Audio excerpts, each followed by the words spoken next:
Okay so guys, आज हम बात करेंगे साथ निभाना साथिया सीज़न 2 की। एंड यस, इसका भी सेकंड सीज़न आया था।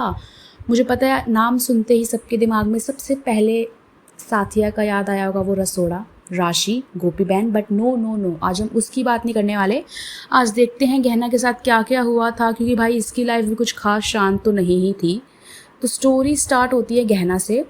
गहना बेसिकली देसाई फैमिली के घर में काम करती है, घर के काम करती है और सबका ध्यान रखती है, और काफ़ी सिंपल सी लड़की है, मेड है बेसिकली, और यही मेन कैरेक्टर है। स्टार्टिंग में मुझे लगा था कि ओके भाई टिपिकल बेचारी बहू होने वाली है, बट नहीं, थोड़ा सा टाइम दो, सबके असली रंग आ जाते हैं। गहना के साथ सबसे ज़्यादा इशू है कनक का। एंड कनक को गहना से प्रॉब्लम क्यों है? ऑनेस्टली बस है, मतलब गहना ने कुछ ऐसा महापाप तो नहीं किया है, बस कनक को लगता है कि गहना को अपनी लिमिट में रहना चाहिए, अपनी औकात में रहना चाहिए, उसका क्लास नहीं है वहाँ तक पहुँचने का। गहना घर में काम करती है ना, तो कनक के हिसाब से बस वही करे, ज़्यादा बोलना नहीं, अपनी मर्ज़ी से चलना नहीं, और ऑब्वियसली सपने तो बिल्कुल नहीं देखने यार। मीनवाइल गहना जो है उसको पढ़ना है, लाइफ में कुछ करना है, और वो ये सब करना भी चाहती है अभी भी। तो ऑब्वियसली दोनों की बनती नहीं होगी। फिर स्टोरी में आते हैं हम अनंत पे। तो अनंत अभी नहीं होता है, अनंत आता है वापस अमेरिका से, गहना से मिलता है। और मुझे अनंत का एक चीज़ अच्छा लगा कि वो बंदा गहना को बस इसलिए जज नहीं करता क्योंकि वो घर में काम करती है, वो एक्चुअली उससे बात करता है, उसको समझता है, और धीरे धीरे उसे पता चलता है कि गहना के भी ड्रीम्स हैं, और यहीं से दोनों की बॉन्डिंग स्टार्ट होती है। अब भाई लड़का और लड़की एक दूसरे को समझने लगे, आगे क्या होगा ये तो आईटीवी में पैदा होने के साथ ही पता चल जाता है। शादी होगी यार ऑब्वियसली, ऐसे कैसे, ढोल बजाओ ताशे बजाओ। तो हम, आई एम सॉरी बकवास के लिए। तो हाँ, वापस आते हैं। गहना और अनंत की शादी हो जाती है, और सबसे फ़नी पार्ट, जो गहना कल तक इसी घर में काम कर रही थी, अब इसी घर की बहू बन गई है। मतलब भाई, अब तुम सोच रहे हो, मैं तो कनक के बारे में सोच रही हूँ, उसका क्या होगा, चलो वो छोड़ो।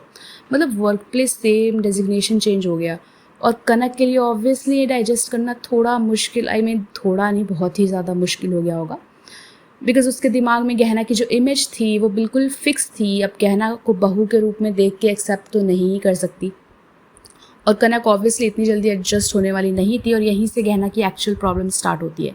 बिकॉज शादी के बाद गहना को लगा था कि अब वो अपनी पढ़ाई कंटिन्यू करेगी, अपने ड्रीम्स पे फोकस करेगी, बट घर में हर किसी का अपना ओपिनियन होता है। एंड भाई इंडियन सीरियल में बहू ने कुछ भी बोल दिया ना, तो फैमिली मीटिंग बुला ली जाएगी आपकी, मतलब बोलने का आपका वही कट जाएगा।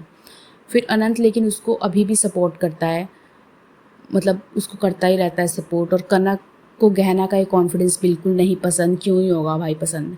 और धीरे धीरे गहना भी चेंज होती है। स्टार्टिंग में जो लड़की भोली भाली सी, हर बात पे चुपचाप सह लेने वाली, वो अब बोलने लगी, अपने लिए स्टैंड लेने लगी, अपनी बात रखने लगी, और यही चीज़ कनक को और इरिटेट करने लगी। फिर ऑब्वियसली मिसअंडरस्टैंडिंग स्टार्ट हुई, किसी ने कुछ देखा तो किसी ने कुछ और समझा, तो किसी ने कुछ और बताया, और मैं बस स्क्रीन के सामने बैठी सोच रही होती थी भाई बात कर लो यार, मतलब एक आदमी जाकर सीधा उस बंदे से बात कर सकता है, लेकिन नहीं, सीधा नहीं पूछ सकते ये लोग, घूम फिर के बात करेंगे तो सीरियल कैसे रहेगा। हाँ, तो बस यही थी गहना की जर्नी, थोड़ी कॉम्प्लिकेटेड सी हो जाती है यहीं से, और कनक भी रुकने वाली नहीं है, बिकॉज मैडम को गहना से प्रॉब्लम है, और अब गहना घर की बहू भी है, सो ऑब्वियसली अब मज़ा आएगा। So guys please tell me how is it, and हाँ यही कैसा है, please like and subscribe my video. ये मेरा सेकंड वीडियो है, पहला वीडियो मैंने शौर्य और अनोखी की कहानी पे किया था। So please tell me how you like it, and आपको अच्छा लगा भी या नहीं, कि मतलब